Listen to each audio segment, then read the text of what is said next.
My friend Bob turns 100 today, and I made it back from Texas just in time for the festivities. He is much beloved by the community, as they say.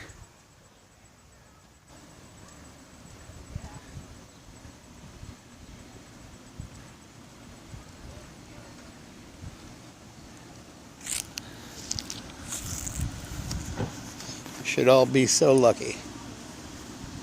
Here is Bob's 100th birthday cake. Dairy pioneer, University of Illinois graduate. And there was the dairy. 1937 to 1987. Holy cow. Yeah. Mr. Miller, on behalf of Monticello High School, we'd like to wish you a happy 100th birthday and many more to come to our #1 Monticello Sages fan.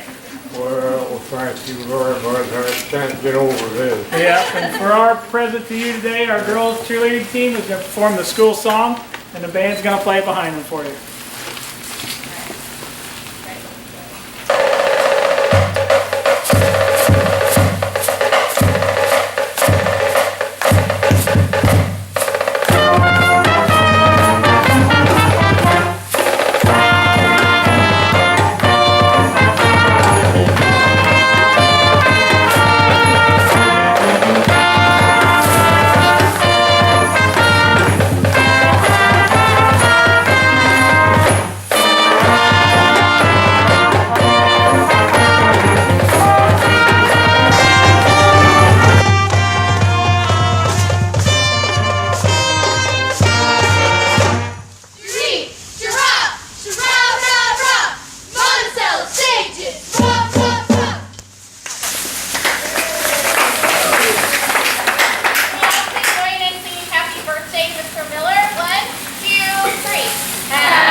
Tell you actually going through it.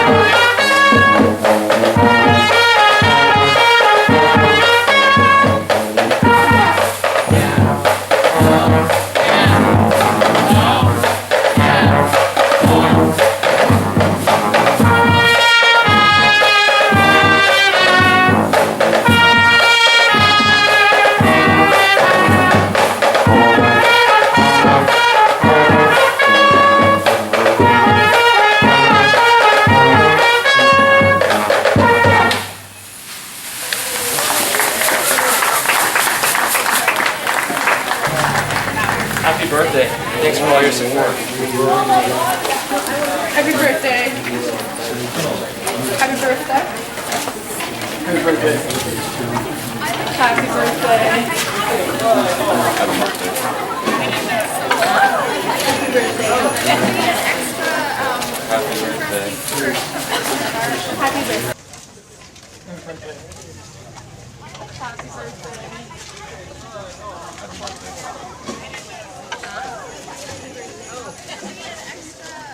Happy birthday.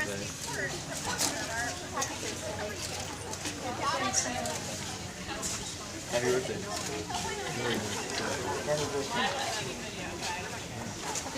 I can't believe this. Happy birthday, sir. Happy birthday.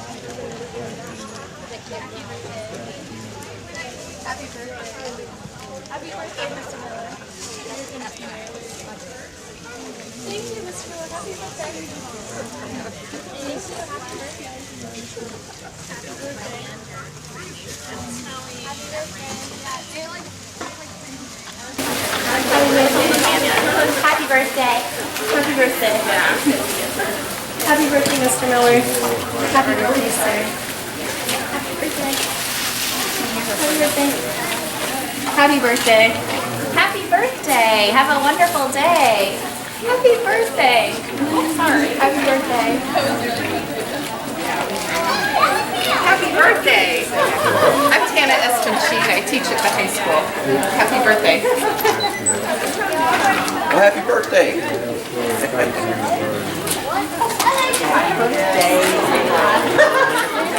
Looks like it's already a good day, doesn't it?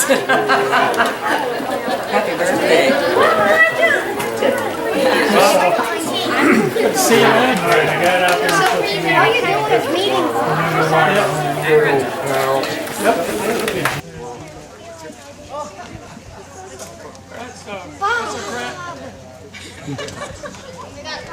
Don't give yourself away. Careful. You did. Mr. Miller, Pam Wolf, Ron Wolf's daughter, played here for many years with Trudy. Do you remember? We had the Sound of Music in your garage. We did it on the play. Had all sorts of fun in your house. Happy birthday. These are my granddaughters. She's been to school before.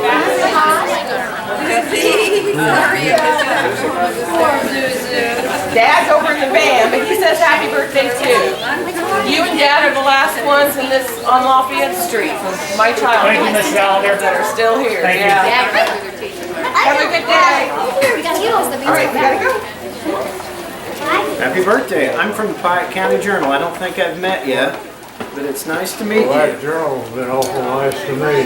Well, good. Yeah, News Gazette has too. They did a nice job. I'll let you get to other people, but I wanted to introduce myself. Front page That's right. news. That's right. Congratulations, Larry and Lori Stoner. What's Dorothy thinking about this? Happy birthday, Bob. Amazing. Thank you very much. Wonderful. Happy birthday, Bob, Michelle Hillard. Thank you. Yeah, you've been so good to everybody in town. Making me cry. Happy birthday. Come here, dog. How you're It's Shirley. Look, Shirley Callan. Is that right? That's right. Yeah. I got the gray hair now. Yeah, I haven't seen you for a while. Happy birthday to you. Larry's working Habitat, so he's working on those houses for Habitat. Happy birthday. If you didn't get my card today, you'll get it tomorrow. Birthday to you.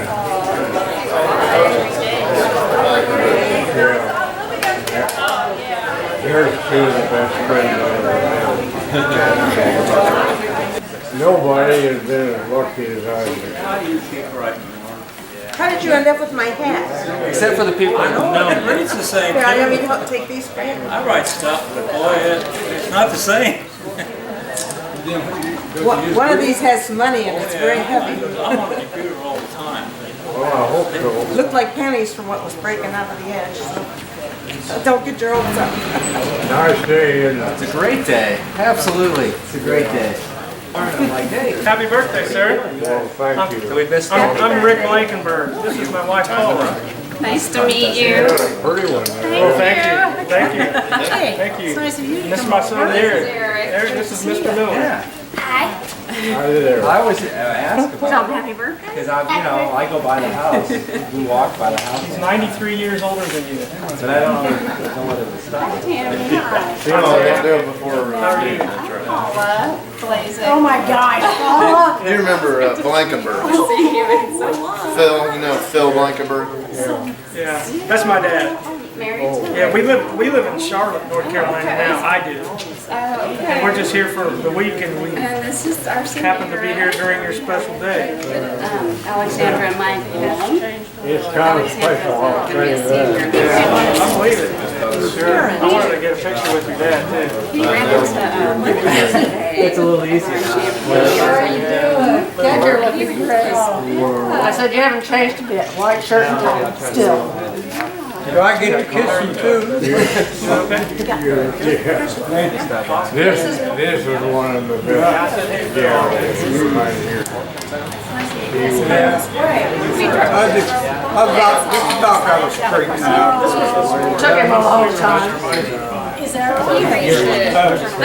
is my oldest grandson. He's from Texas. His dad used to come up to the dairy all the time.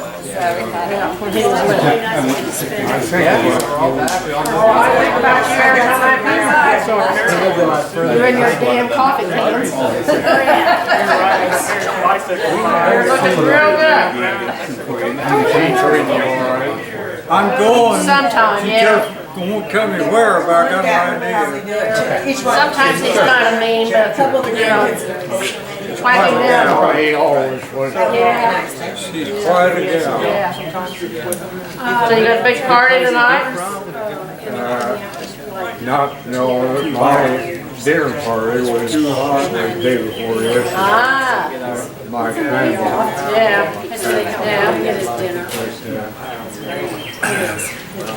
There's one gal that I'd like to have here today, but she doesn't work today, so I don't think. Fly off your cheek. Well, whatever. He likes you. That must be sweet or something. Oh, now I know that ain't true. Well, we just wanted to wish you a happy birthday. Well, Bob, how you doing? Here's two of the best friends that Love you nuts. yeah. You know, and give you a hug. We got lots of pictures of it, so it's good. I'd like to have some.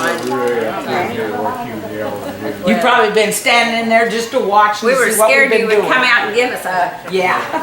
I just want to tell you thank you for hiring my mom and daddy to work for you.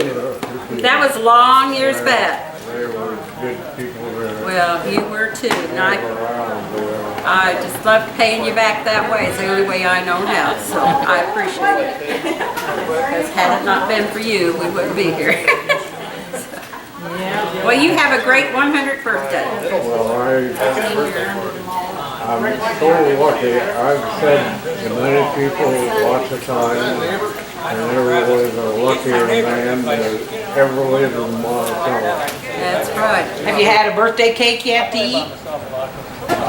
Listen, I want you to see that. Oh. Be careful, was worried that you weren't going to have a birthday cake. Yeah, I was going to go to the grocery store and get you a happy birthday cupcake if nobody's got a You cake. got lots of birthday cards too, didn't you? Yes.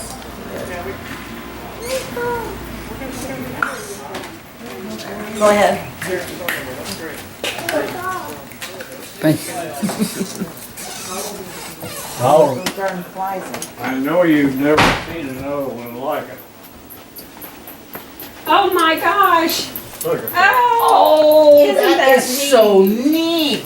Has anybody taken But we pictures put of the line eye stuff out there for you too, Bob, because we knew you were a graduate. That is the most photographed cake in I history. guess when you live to be 100 birthday,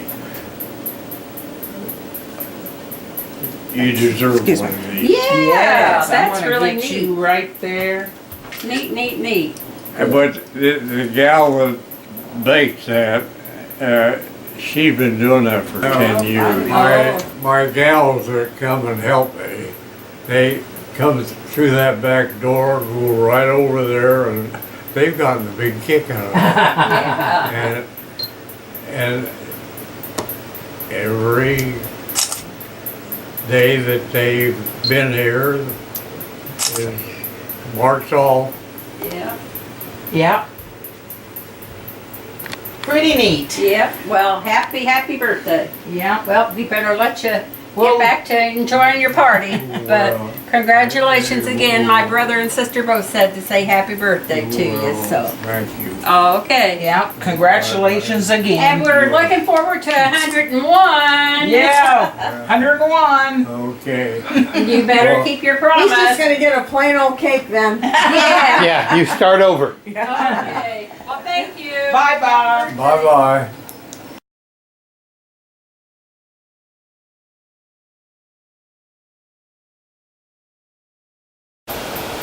So you're 100 years old today, Bob. Do you have any advice for anyone who wants to be 100? Well, I think most people would like to live to be 100, but it isn't all fun. Whenever you start losing your balance and still have a big appetite, and there are so many changes that you have to adjust yourself to, and it's tough. A midnight trip to the refrigerator becomes a new hazard. Yeah.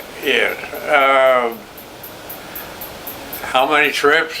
I don't know. How many times do you get up to get something to eat in the middle of the night? Well, I do that very frequently, but I don't go to bed until 2 o'clock in the morning. Well, maybe we need to move a refrigerator to your bedroom. I am sorry to say that I'm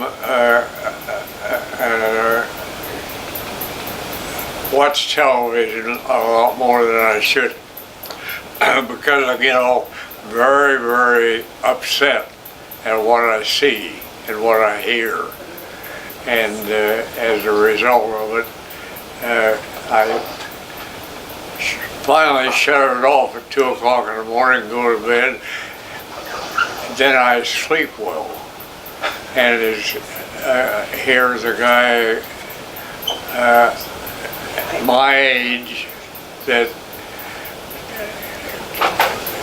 stays in bed usually about 12 hours. And well, you're a growing boy, you need your rest. Yeah.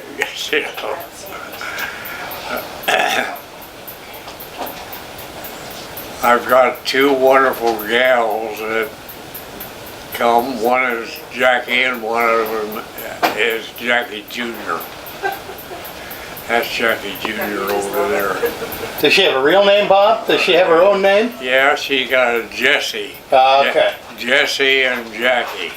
That's unusual right there. But both of them have go way out of what you would expect people to do for you. They're 2 dandies. So, what did you think of all the people that were here today? Well, I can't imagine that ever happening. I don't know how many band members there were out here, but there must have been 50, probably. And cheerleaders too? Yeah. And then there was Sonny Tate. I was tickled to death. He's the guy that's been writing for the News Gazette. I think he's around in his 60th year. So I knew him real well when he was a Monticello High School basketball player. He didn't play football, but he's been a long time friend. And then my 2 neighbors, one across the street south, and the other one lives in where my grandparents lived. And they're 2 wonderful neighbors.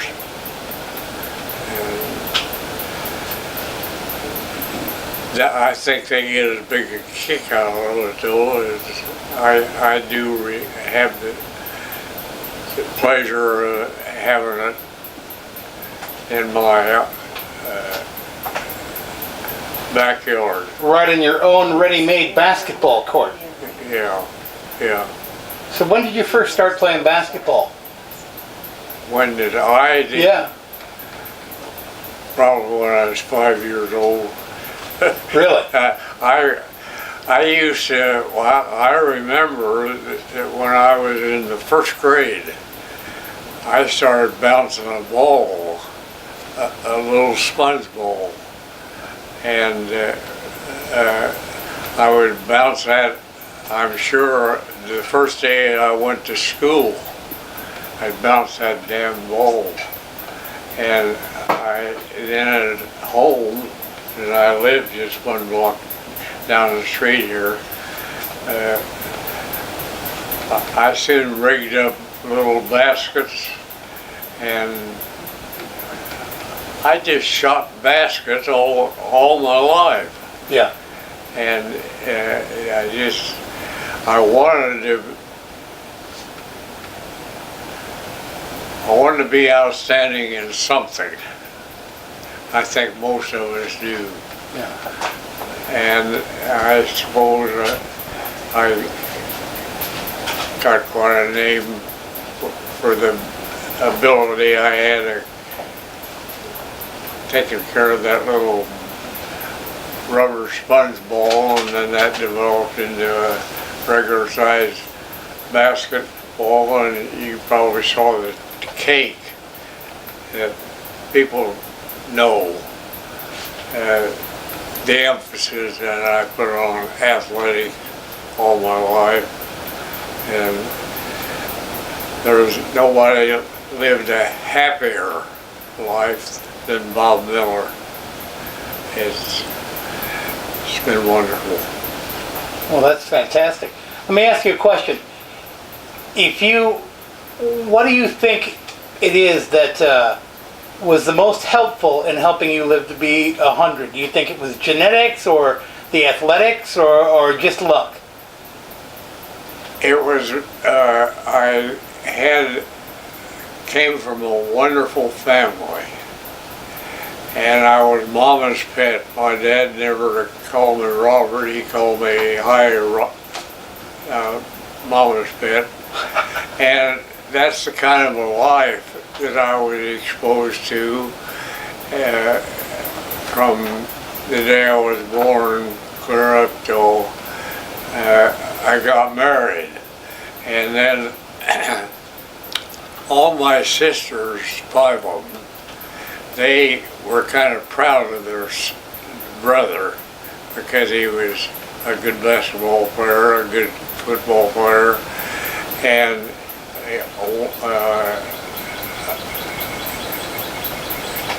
was either president or secretary or something of the 4 years in high school, which was, I had a teammate, Harry Combs. I outscored Harry, who later was the basketball coach over at Illinois for 20 years. But I was, in our high school days, I was just a little bit better than Harry. And Harry died when he was 77, and here I am still living at 100. Yeah. Yeah. So well, you shot differently, didn't you? Didn't you shoot overhand? I started, nobody was shooting one-handed. And by bouncing that rubber ball, you don't use 2 hands, you just use one.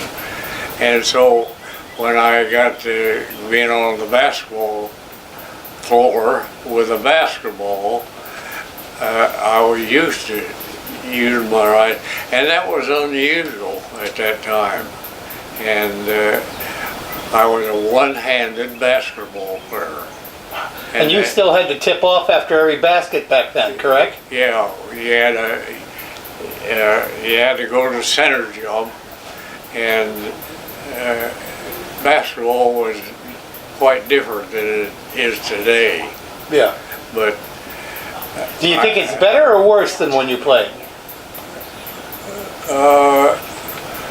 Well, it's the real good players are black now, and that's a big difference. Say that wasn't that way when you were playing? Yeah. I don't even remember playing against a black basketball player. Wow. One day. You just weren't at that time. No, and now you watch television and there's just, a lot of teams don't have any white players at all. Sure. Yeah. So it's changed so much. Well, now, let me ask you a question. You were pretty important at your high school, weren't you? Yes. But you were also kind of a puck, weren't you? Yes. Tell me about some of the things you did for fun at school. Well, I was telling who was I talking to yesterday that wanted to know some of the things that I did in high school. Well, there were several, and probably the most unusual one was 2 blocks down the street here. I had a boyfriend, and I spent a lot of time with him. He lived in the house that's still there, and that had a front porch. It just didn't, the porch didn't have, it had a roof. But it just had pillars on the corner. Yeah, it was an open porch is what it was. And there was this, birds built their nests up around in that open porch. On the corners. Yeah. And I got in my head one time that I'd like to catch one of those sparrows and do something with it at school. So I, at that time, there was a station here in town that sold rubbers. And so I bought a package of those. And I tied one of the condoms with a rubber band and put that condom, tied it around this sparrow's leg.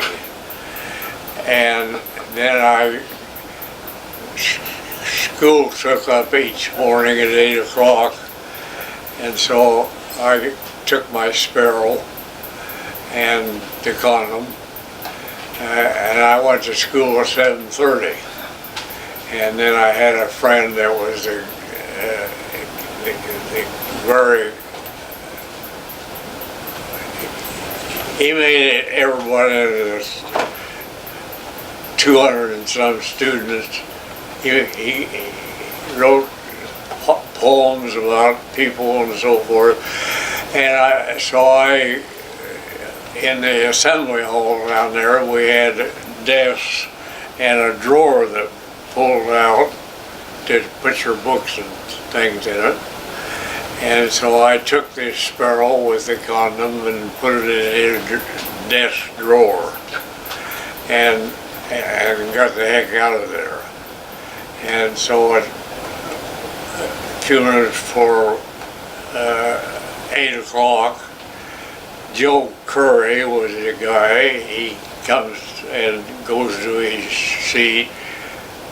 We had about 250 seats in the assembly hall, and he opened the drawer and out flew the sparrow with the rubber. And the whole north side of the assembly hall was all windows, and that sparrow flew and banged against the window and dropped to the floor, and kind of didn't know what was the matter. He never experienced a window before, and then it had that rubber on it tied to his leg. So he took off, and on the south side of the assembly hall there was a clock, and it flew and lit on the top of that clock. And all morning long, that sparrow flew from the clock to the window, from the window back to the clock. And you can imagine with all those students finally... You got a pretty big laugh, did you? Yeah. And at 1 o'clock in the afternoon, here comes the president of the school board. Uh-oh. And they're bound and determined to find out who did that. they never did find out who did that. Well, I think they know now. But The good news for you, though, is I don't think any of them are here to do anything about it. then the next thing that I did, I didn't like them locking up the assembly hall at noon. Yeah. They wanted you to go home and eat or bring your lunch and go to the cafeteria and eat, but they didn't want you in that assembly hall. Sure. And they locked the doors. And so I didn't like that. I had a girlfriend that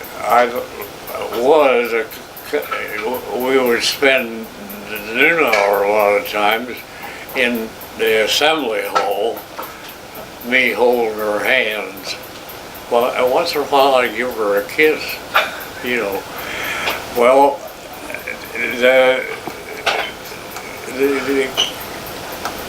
superintendent of schools didn't like that. And so they decided to lock up the assembly hall, and that made me mad. So I pulled the hinges out of one of the double doors so that when they unlocked the door and opened the door, well, it fell over on them. I was right there when the principal of the high school opened the door, and the door fell, and they were heavy, and he hit the floor with the door on top of it. Well, I was there and helped him up. I was a nice guy, and so I helped him up, and there were about 30 kids saw all this. Yeah, yeah. They were there wanting to go in the assembly hall. And I noticed my English teacher was one of the 30 or 40 people that were waiting to go inside. And I thought, boy, I'm in trouble. There's my English teacher saw this. Saw me pull the hinges out, and saw me help the principal of the high school, help him back on his feet, and act like nothing had happened at all. And so I thought, then that afternoon, the whole school board was down there, and they talked to the teachers and some of the students to try to find out really what happened.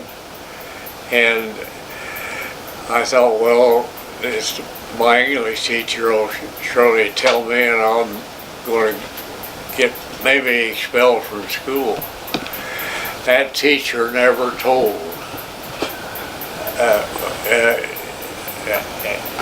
Catherine Turner was her name, and up till about 3 years ago, she died. And she had written me a birthday card for all these years after I suppose I probably have 40 or 50 cards. I've got a lot of cards. Yeah. She wrote me a Christmas card every year. She had no intention whatsoever to get me in trouble. Maybe she wanted the assembly hall open too. Well, it could be. Well, I know that all those kids that were there and saw all this, they all wanted in the assembly hall. A lot of them had girlfriends, and some of the... It was cramping your dating life. Yeah, I didn't like that. Yeah. Then,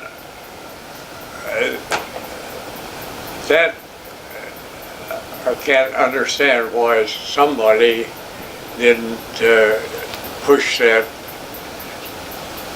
But even the superintendent or the principal of the high school, they didn't feel like Well, they didn't have video cameras back then. They just had to guess at who did it. Yeah.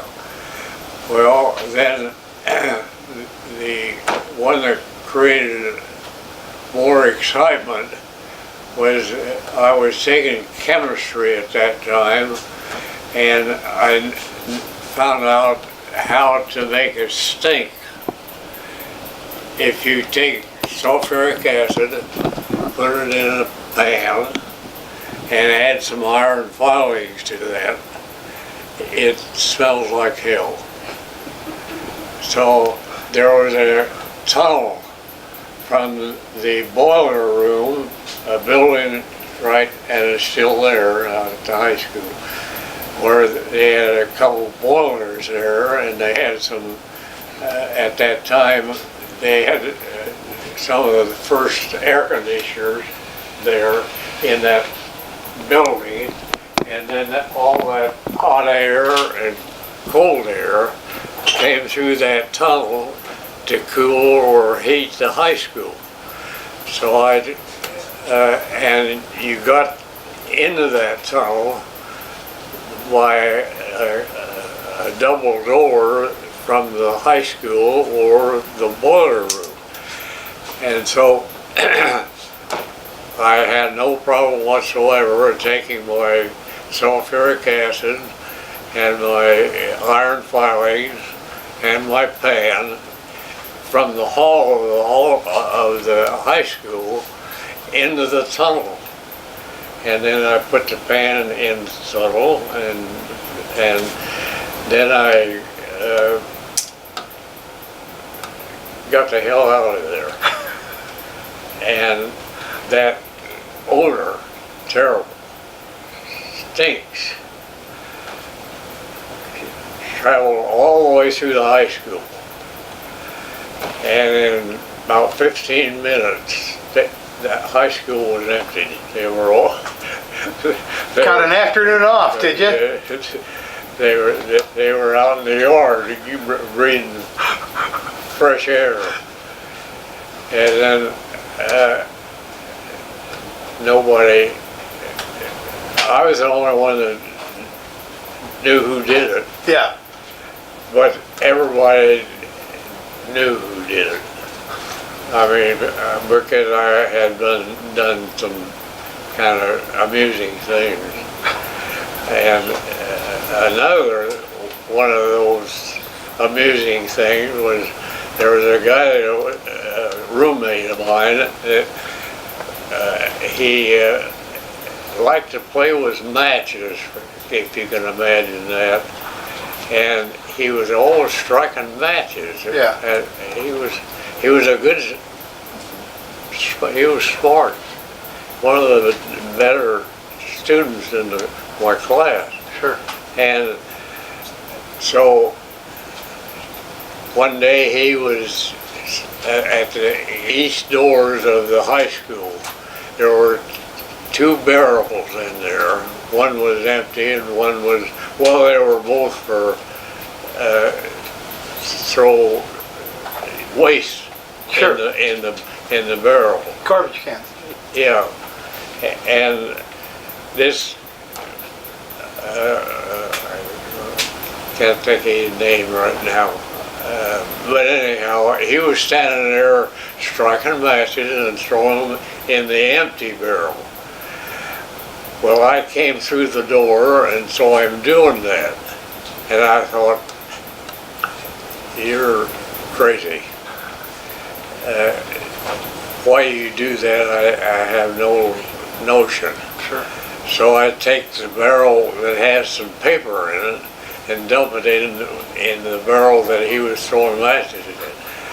And then it flamed, and this guy that was striking these matches, there was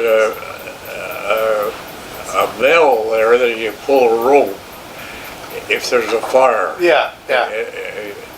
He went over and he pulled the thing, and of course that means get out of the building, there's a fire. And so again, the school emptied. Once was from what they smelled, and the other was because there was a fire in the building. And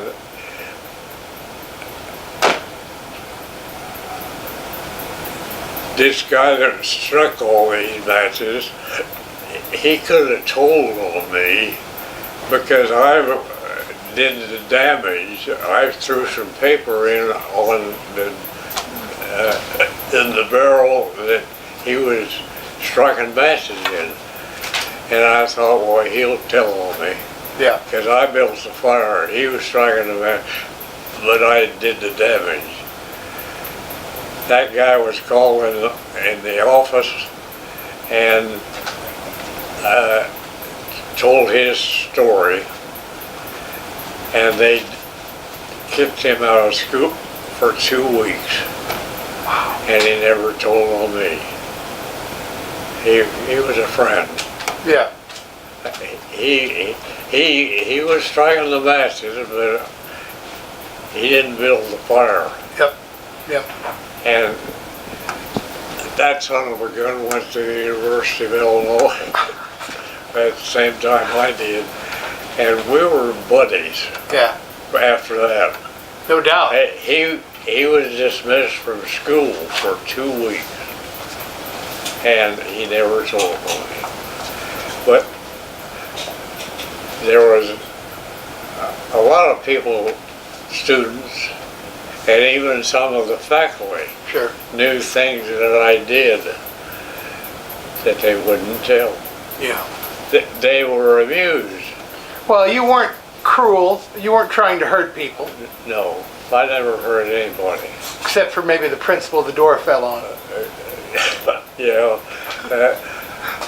why that teacher never, but I've got letters in my books there of letters that this teacher that saw me do that. She died about 5 years ago. You know, if you'd been a bad student, she might have told on you. They were amused at what I thought of to do. Yeah. Well, I am kind of amused at what I did after I got married and ran a business. I did crazy things also. There's a sample of that. A year ago, Yeah. I was 99 and Wait a minute, you have to get to be 99 before you hit 100? yes, you have to do that. There it is, Bob. I see it. Looks pretty good. So you've been counting down for a year. So let me ask you a question, Bob. We've talked about you in high school and some of the fun and important things you did there. Why don't you tell us when you met Dorothy? I met Dorothy I lived at the McKinley Foundation right next to a big house that was where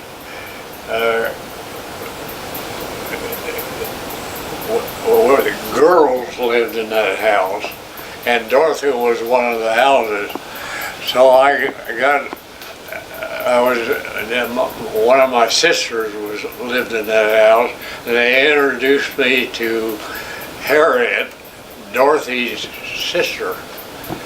And I had a date with Harriet, took her to the theater, brought her back home, called her a couple days later, and she had another date. And I said, "You've got a sister, is she busy?" And she said, "I'll ask her." And she introduced me to Dorothy. So I had dated her sister first, and then Dorothy. There was so much difference between Dorothy and her sister as there was day from night.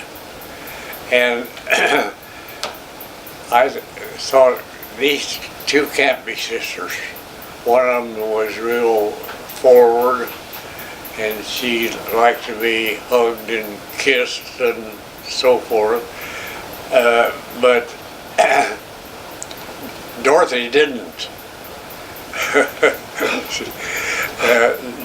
Very sweet. She was, well, I just almost fell in love with her on the first date. And so that's how I started to know Dorothy.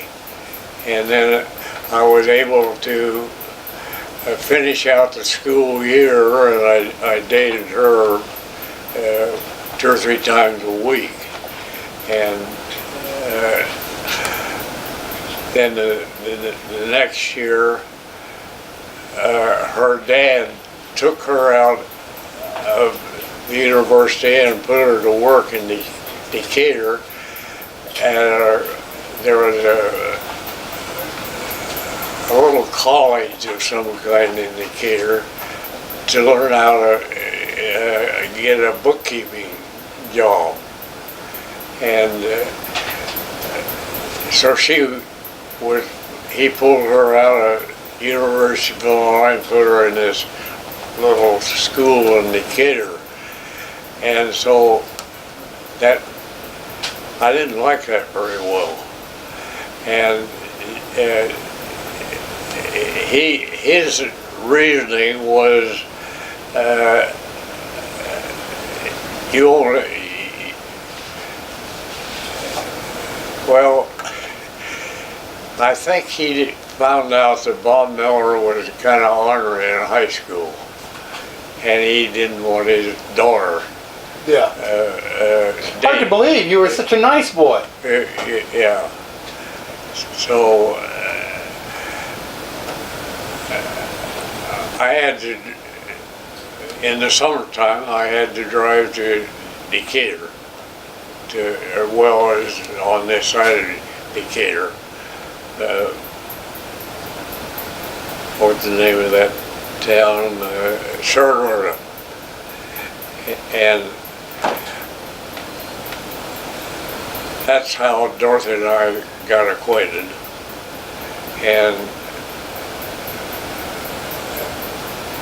But I had to finish over in Illinois. I had to finish my college education with Dorothy in Decatur, going to a little college of some kind down there. And then it was shortly after I graduated from University of Illinois, Dorothy and I got married. And That was in 1938?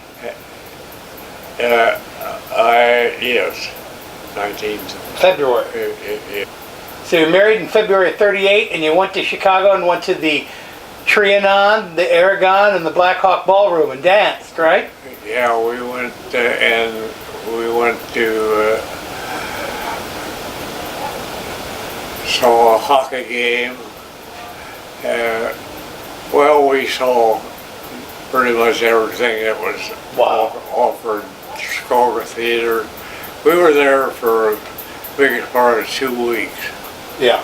And had a wonderful honeymoon. How many years were you married? 73. 73. Pretty much all good ones? Huh? All good ones? All good ones? Yeah. Oh, a wonderful life. I never, in 73 years, I never saw my wife cry. And that's the kind of a relationship Dorothy and I had. She was the perfect wife and mother. Look at the kids that she raised. Tell me about your kids. Well, Tim turned out to be a doctor in the largest hospital in the state of Illinois. He is the boss of that hospital, and it's got 800 doctors, and he was the boss, and he still is the boss. And Tom he was a good athlete. He played football and basketball in high school, and he wanted to go to West Point, and I didn't want him to go to West Point. I thought, well, you'll live the life of a Soldier. soldier, yeah, and I didn't like that. But he just wouldn't take no for an answer. Well, he's like his dad. He wanted to do what he wanted to do. And I wasn't happy about it at all. But That's what he wanted, and so you helped him get it. Yeah. And so he graduated from West Point then in 4 years. And Dorothy and I went out to West Point. That's quite a school. And we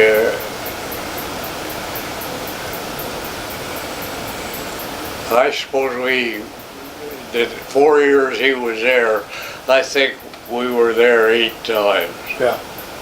And visited, which was real interesting. Turned out to be a very good experience. Yeah. Tell us about your daughters. Well, Tamara was a very, very popular girl in the high school. And at homecoming, she was elected queen. And then we had a Western Week here in town, and the Western Week had a queen. Tamara was elected queen in the high school and elected queen at the celebration that Monticello had. Sure. And so she was the queen twice in 2 months. So you saw Tam here. Yep. Yeah. Very popular girl.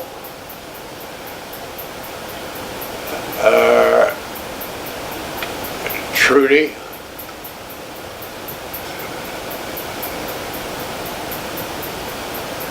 Was not a real popular girl in anything. She was spoiled. The youngest. The youngest, yeah. And she came, I think, 13 years after Tamara was born. Yeah. So we spoiled Trudy. We wanted her real badly. Tim, Tom, and Tam were gone. And so we spoiled Trudy. So tell me about the dairy a little bit. Dairy? Yeah. Well, I graduated from Illinois in the dairy technology diploma. And both of the professors in the dairy technology school knew me from reading about me in the Champaign News Gazette. And I got to be personal friends of both of those professors in the dairy school. And they did everything under the sun to educate me. They kind of liked me.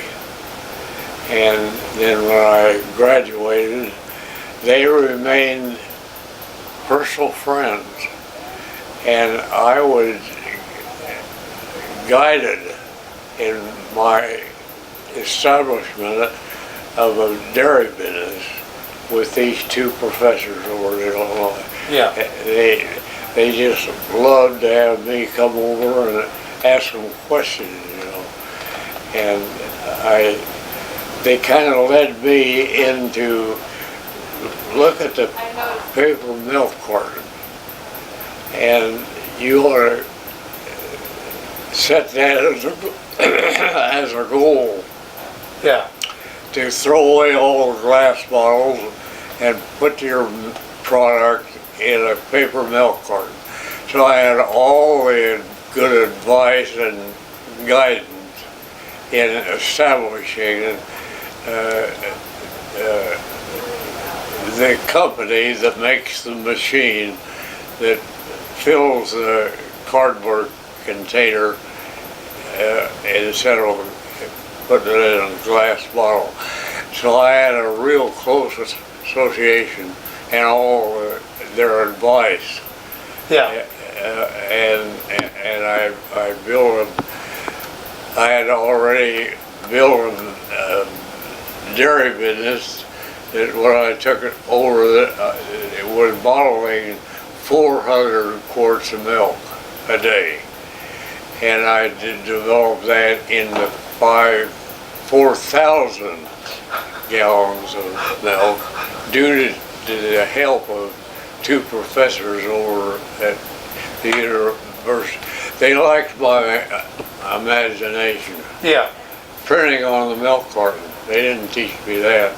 Never been done. They taught me to buy the carton, but didn't say anything about printing on it, just milk and so forth. And so they became lifelong friends, and that's pretty good to have a couple of professors at the University of Illinois. He knew every large dairyman in the country. Yeah. And both of those guys were just like fathers to me. And I made a lot of trips over to ask them questions. I remember one of the things they did, they got me to buy a homogenizer so that I would put out homogenized milk in Monticello. They had it in Champagne, but there wasn't no small dairy like me. Sure. They weren't homogenizing milk. I don't know whether you know what homogenization is. Oh yeah, before then your cream was on the top of your milk. Yeah. So I had wonderful, and they liked the idea of me buying a printing machine and printing on the side of the milk carton. And I've got it here in my possession now, album after album of the milk carton that I printed on. I suppose I've got several hundred. Pretty remarkable. But I grew into a pretty good sized dairy from 400 quarts a day to 4,000 gallons. To 4,000 gallons. That's amazing. Yeah. Well, Bob, what would you say if you were summing up your life to someone? What would you tell them? What would you describe your life? You've said it before, being at the right place. I had wonderful parents, and my dad was Mr. Monticello. Yeah. My mother was Mrs. Monticello. They both were my mother started the PTA, Parent Teachers Association. My dad was president of the school board. Yeah. And they were real popular people here in Monticello. And then their son comes along and is a damn good athlete. And so my parents got a lot of publicity. I got a lot of publicity because I was a good athlete. Yeah. And I was elected to a class offices all 4 years of my high school. I was elected even as a freshman. And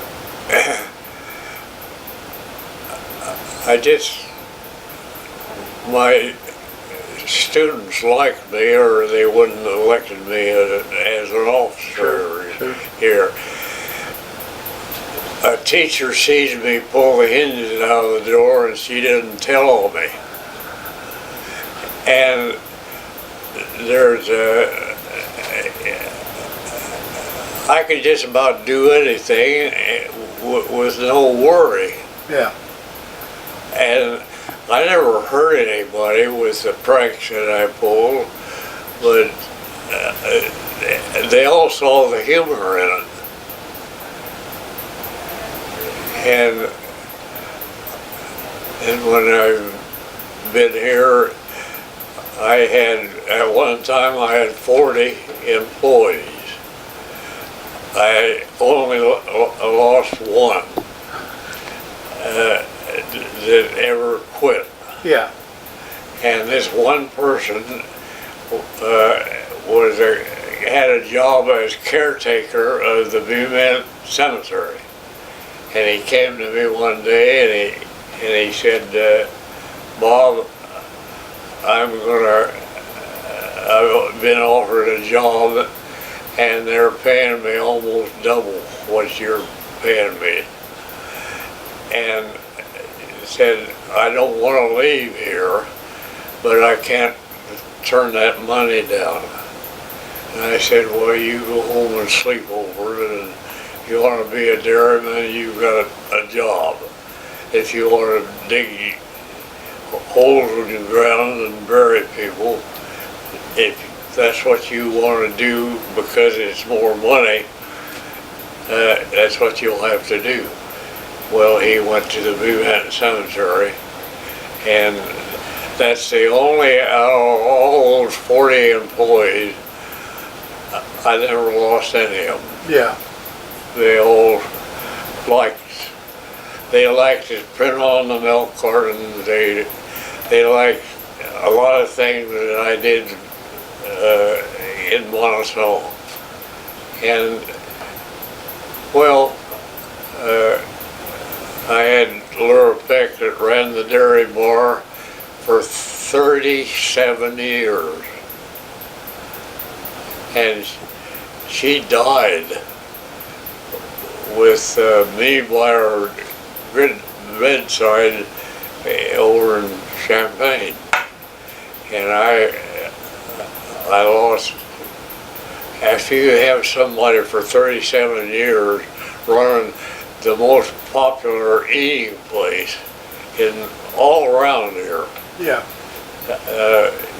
She did. And she stayed right there till the thing that when she went to Carl Clinic, and she died in one of the hospitals over there. I went over. She was in the hospital probably for 2 or 3 months. I never missed one night. All that time of going over and visiting with her. I just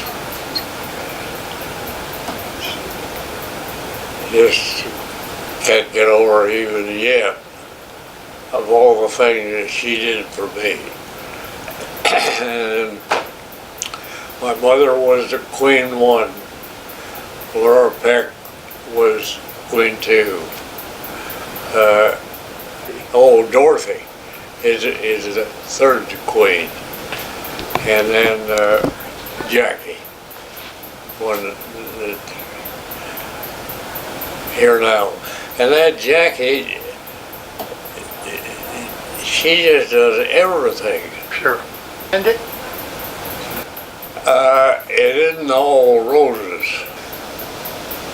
You gradually lose teeth. The parts wear out. Yeah. There's lots of places in your body, and look how I get around with a walker. Yeah, yeah. And the thing of it is too, you lose your memory. But I've got Jackie and I've got Jesse? Jesse that just take care of me like they like to do it. But getting old is quite a privilege. But it isn't all roses, because there's so many things that I want to do that I can't do. And up until I was 90, I could do anything. Yeah. I could work on the farm. Yep. And the fact is, when I got to be 90, I was starting to say, hey, I can't run the farm and do a real good job of it, and still do other, go to basketball and football games. So at 90, my life changed. And then Dorothy died. And I said, I want to die 1 minute after Dorothy did. And I didn't. I kept on living. Well, you learned to live again. But then Jackie comes along, and right after the funeral comes right here in this kitchen and says, what do you want for supper tonight? And I said, what do you want to know? She said, I'm cooking it. And she said, I promised Dorothy that I'll take care of Dorothy, Bob. Yeah. And so she's still here.